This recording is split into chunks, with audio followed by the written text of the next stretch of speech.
Hello everyone, in this video I'm going to show you how to fix WhatsApp status quality problem. So let's start.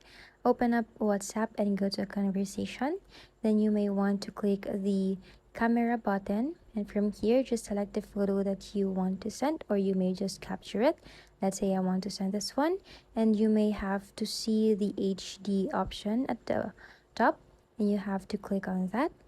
So once you click on that, you will have the option to click on the HD quality, and you will see that when you send it, the photo will turn into HD quality.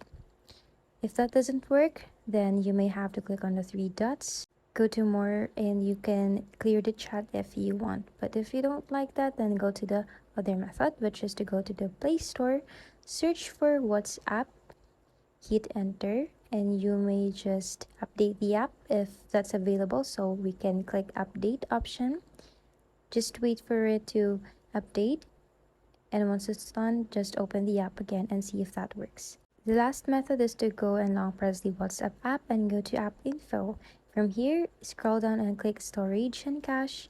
Then you have to click on clear data and make sure that you open up the WhatsApp again after that. That's it. Thanks for watching. Bye.